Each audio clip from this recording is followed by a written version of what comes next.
January 22nd, 1943. West of Point Cruz, Guadalcanal. The jungle looked alive. Steam breathing off the banana leaves, insects humming like weak radio static, every vine and frond trembling in the rising heat. To the men of the 132nd Infantry Regiment, it felt less like terrain and more like a predator. It swallowed sound, swallowed visibility, and, over the previous weeks, swallowed lives at an arithmetic so grim that officers no longer wrote some names down. The Japanese 17th Army had dug itself into the groves and ridges with a precision that defied the maps spread out in division headquarters. And hidden among these ravines, overlooking the narrow jungle trails and the coconut plantations near Point Cruz, Japanese snipers had turned the treetops into execution platforms. At 900, another stretcher came out of the brush, carried by two exhausted privates with mud up to their knees. The man on it wasn't dead, yet. But the round that hit him had entered beneath the collarbone and exited by the shoulder blade. A single shot from somewhere above. No muzzle flash, no movement, just the sound of someone dropping into the mud, lifeless or screaming.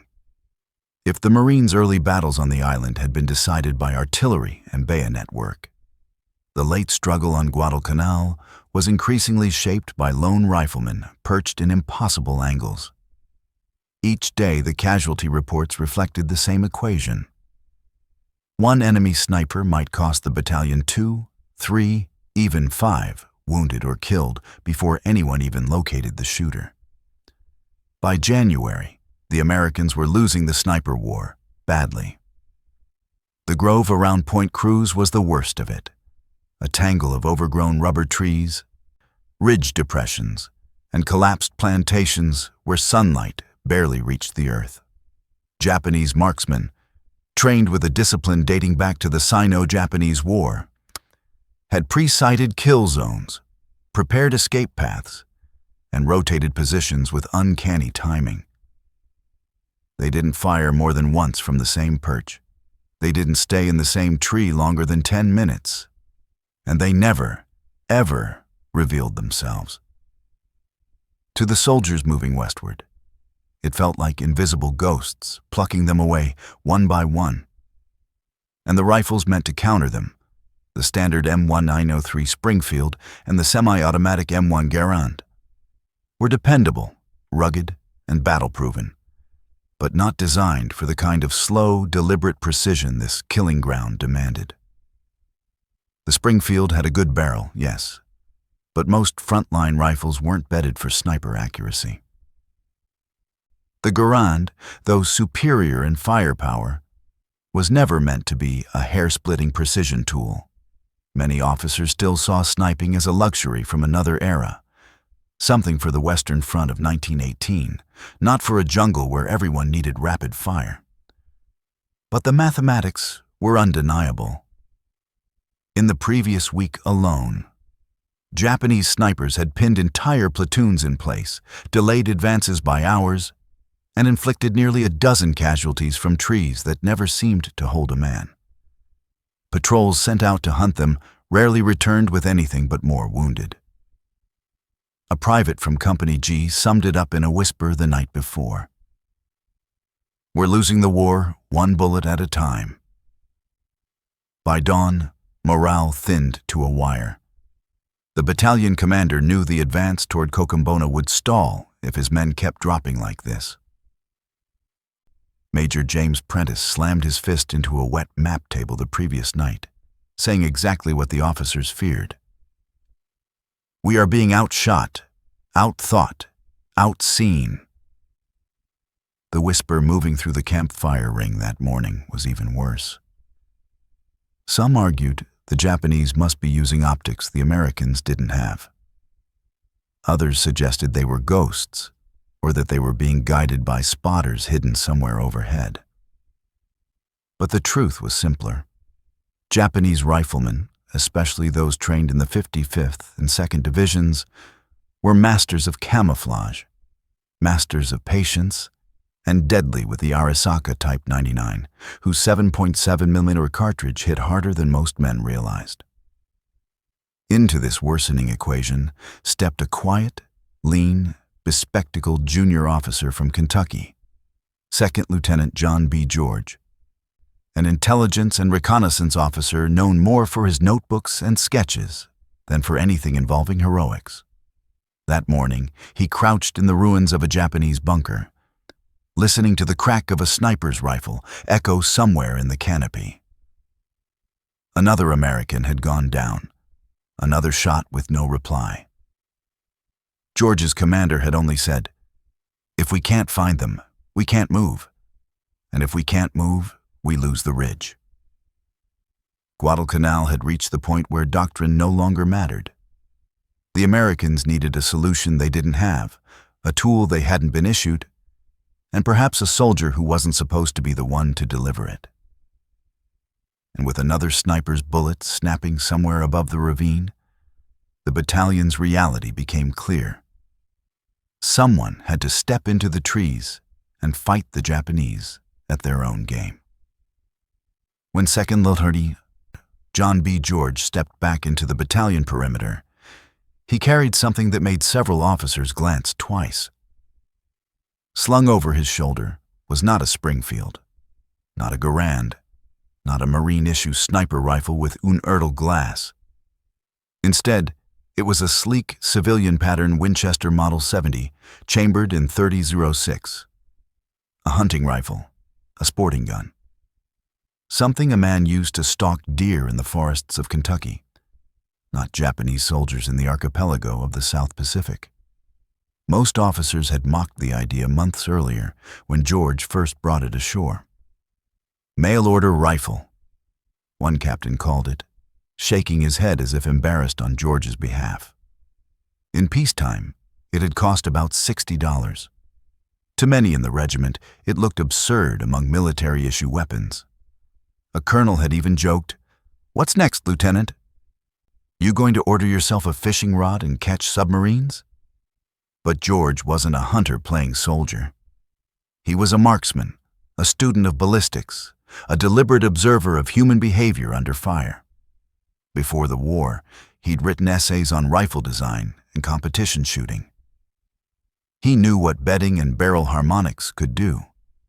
He understood the difference between a rifle that grouped well enough and one that could punch a single hole at 200 yards. And standing under the dripping leaves that morning, he knew with the clarity born from battlefield necessity.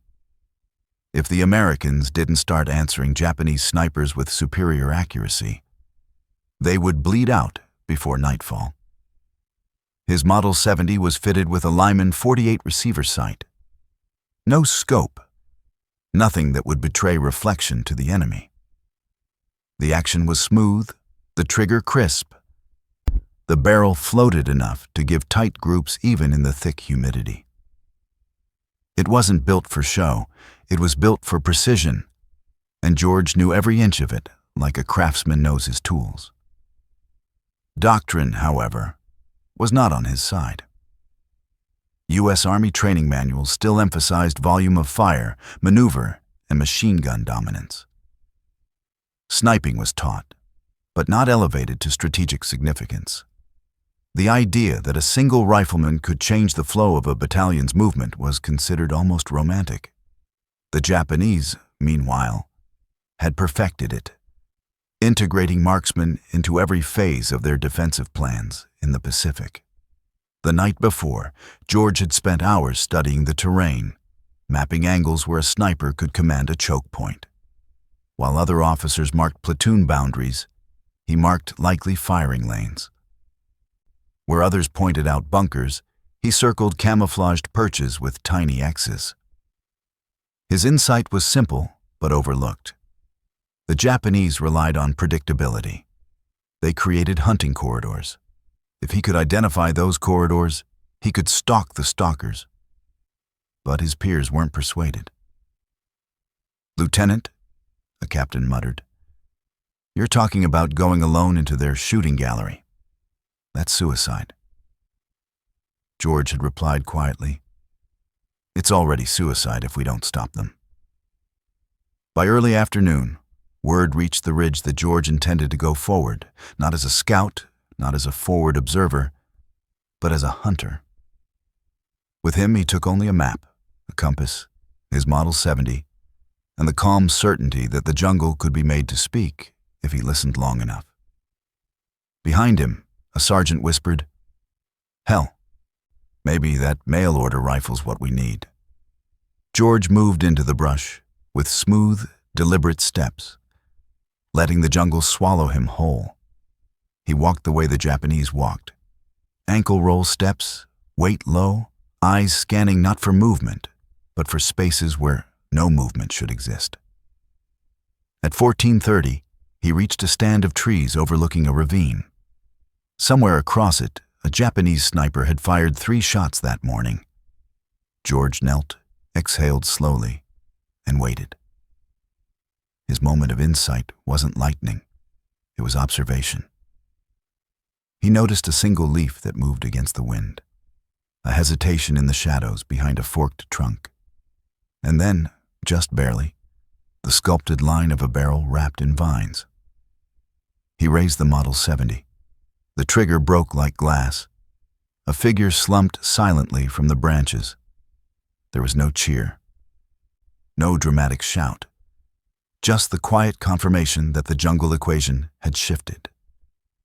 A lone American rifleman had just beaten a trained Japanese sniper at his own game. And this was only the beginning. The first kill changed everything. Not in the loud, triumphant way Hollywood might depict, but in the subtle way pressure lifts off a battalion when the invisible enemy finally bleeds. Word spread through the groves. George got one. And though no one dared celebrate, men sat up straighter when they heard it. For the first time in days, the advance toward Point Cruz didn't feel doomed. George moved deeper into the ravines that afternoon, following every clue the jungle offered.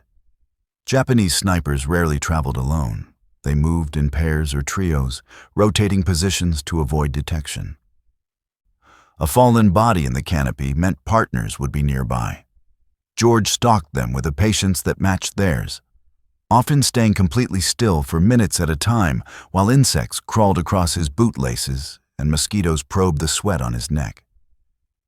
At 1600, he caught the glint, not of metal, but of disturbed bark, a foothold, a climbing route. Snipers made minimal impact on their environment, but trees tell stories to those who know how to read them. George circled the tree at a distance, found the probable angle of fire, and traced it backward. 25 yards upslope, he spotted the shape. 2 legs wrapped around a branch, motionless. The second shot was as quiet as the first. By nightfall, George returned to the American perimeter, mud-streaked, exhausted, and carrying confirmation that 2 Japanese marksmen would not be firing tomorrow. Officers took note. Major Prentice summoned him into the command tent. "Lieutenant, can you keep doing this?" George answered with the same calm tone he always used. "As long as they're there." At dawn of day 2, he went back out, alone again. The jungle had become a chessboard. Every ridge was a diagonal, every clearing a trap. The Japanese had no intention of making things easy, and by late morning they had rotated in new riflemen who fired from deeper concealment. The shots came from higher points, from thicker foliage, from more deceptive angles. What had been a corridor of predictable fire became a web of overlapping arcs. The battalion stalled again. 2 more casualties. George studied the angles, the distances, the timing of the shots. He realized the new sniper team was firing from a position that exploited U.S. doctrine. Americans moved along predictable paths, hugging ridges, choosing the easiest terrain. The Japanese counted on it.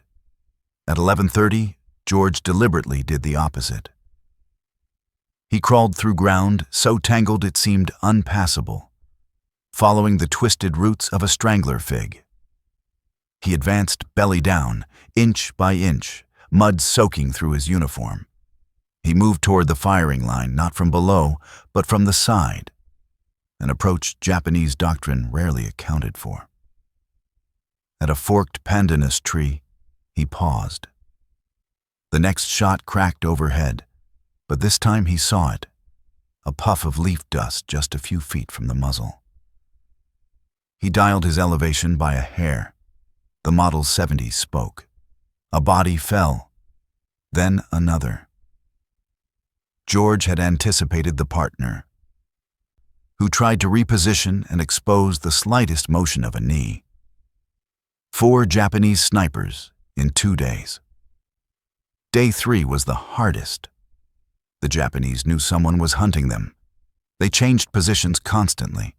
They stopped using tree branches and instead burrowed into vine-covered depressions where shadows swallowed their silhouettes.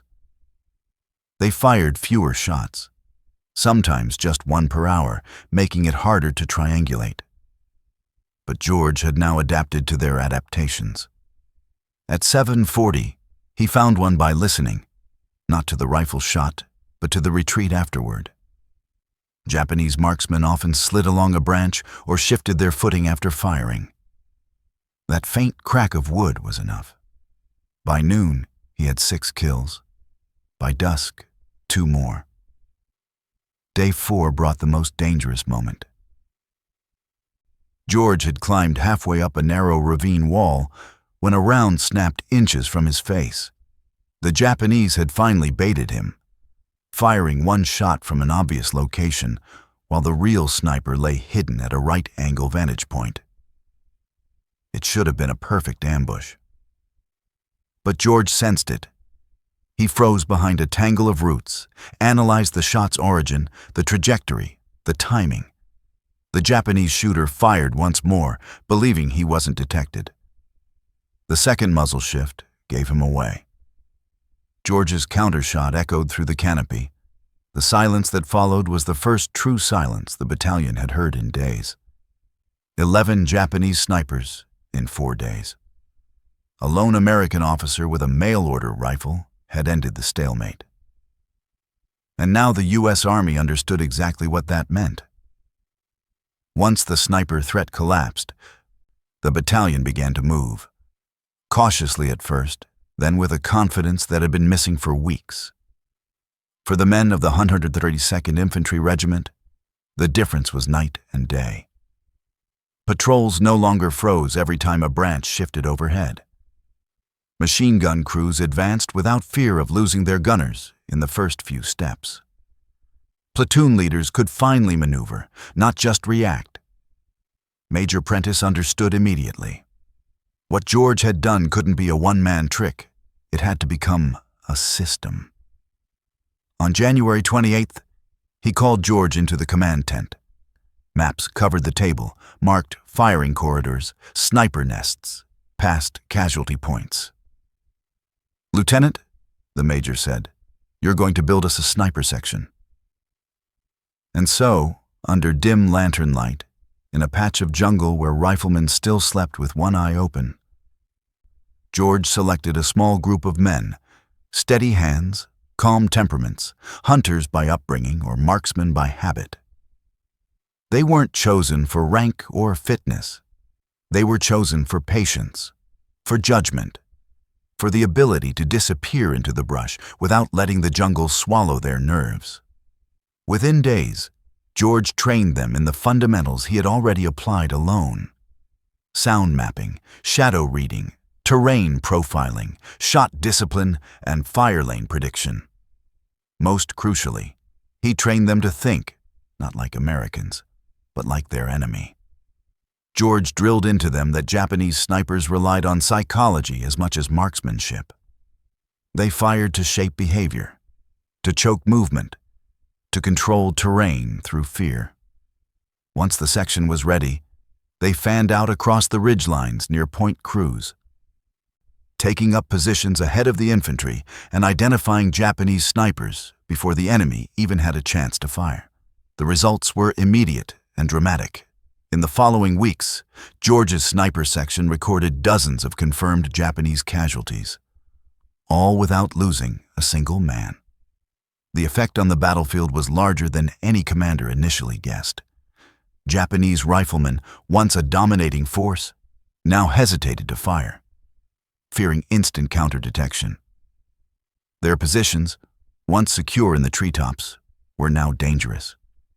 Their camouflage, once perfect against untrained eyes, was vulnerable to men who knew what a misplaced vine or unnatural shadow looked like. Guadalcanal's western push toward Cochabamba accelerated. Patrol routes that had been death traps became navigable.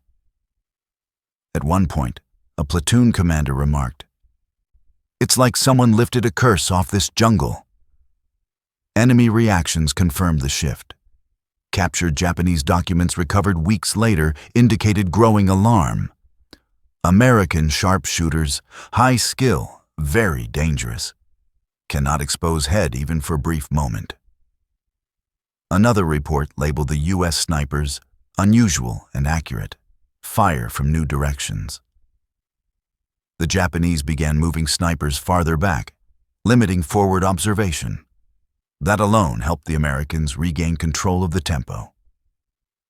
The tactical turning point was not a grand battle, but a simple fact. The Americans could finally advance at will.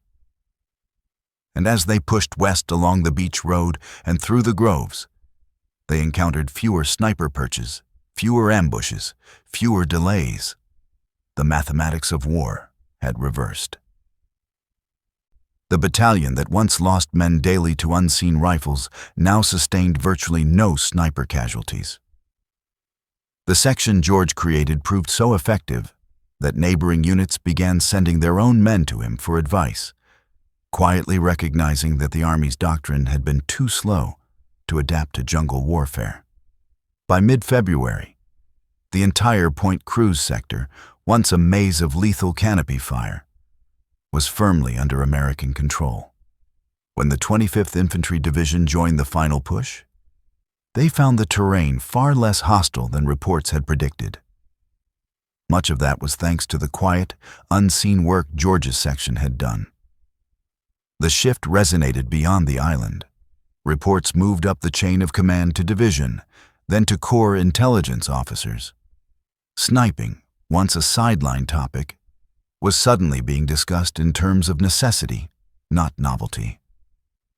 And it had all begun with one lieutenant, a hunting rifle, and 4 days that changed how the U.S. Army approached marksmanship in the Pacific. When Guadalcanal was finally secured on February 9, 1943, the battle entered the history books as the first major offensive victory for the United States in the Pacific. Its beaches, jungles, and ridges became etched into military memory. But the quieter victories, like the transformation of American marksmanship, were no less significant. Second Lieutenant John B. George went on to serve with distinction through the remainder of the war, eventually writing one of the most respected treatises on infantry combat and marksmanship ever published, Shots Fired in Anger. In that book and in post-war interviews, he emphasized a lesson the Army had nearly learned too late. Precision kills matter. Patience matters. A single trained rifleman, equipped with the right weapon and mindset, can influence a battalion's entire movement. The U.S. Army absorbed this lesson deeply in the years that followed. What George pioneered informally on Guadalcanal, adapting marksmanship to jungle conditions, using small sniper teams to break enemy lines of sight, treating precision as a force multiplier, became foundational to later doctrines in New Guinea, the Philippines, and even the Korean War. The Winchester Model 70, meanwhile, earned an unexpected legacy. Before the war, it had been a gentleman's sporting rifle. After Guadalcanal, the Army and Marine Corps took a hard second look at what made a precision rifle effective. They examined bedding, trigger brake, barrel harmonics, and technical consistency, lessons that would later feed into the designs of post-war sniper platforms. By Vietnam, the Model 70 itself was pressed into service again, used by Marine snipers like Carlos Hathcock, proving that the rifle George carried into the jungle had a lineage far longer than anyone imagined back in 1942. It remained for decades, a symbol of quiet excellence. A rifle chosen by marksmen who cared more about results than appearances. As for George's sniper section, their work contributed to an institutional shift. Training programs evolved, manuals changed. The Army began to understand that specialized skill was not a luxury, but a requirement, especially in environments where line of sight could decide life and death. Small sniper elements were gradually integrated into infantry battalions, paving the way for the dedicated sniper schools and doctrines that defined late 20th century marksmanship. Yet perhaps the greatest legacy was psychological. At Point Cruz, the Japanese had wielded fear like a weapon, making the Americans feel hunted. George reversed that dynamic. He proved that fear could be outmatched by discipline, that chaos could be answered with precision, that the battlefield belongs not to the loudest weapon, but to the soldier who understands terrain, patience, and timing better than anyone else. Today, military historians often note that Guadalcanal turned the tide of the Pacific. But within that vast story is a smaller, quieter one. The story of a man who carried a rifle his own commanders doubted, who walked into a jungle no doctrine had prepared him for, and who, with steady breath and calm resolve, ended 4 days of terror that had stalled an entire battalion. His officers once laughed at his mail-order rifle. No one laughed after Point Cruz. And if you want more untold stories like this, moments where individual skill reshaped entire battles, make sure to like, subscribe, and join us for the next deep dive into the hidden history of World War II.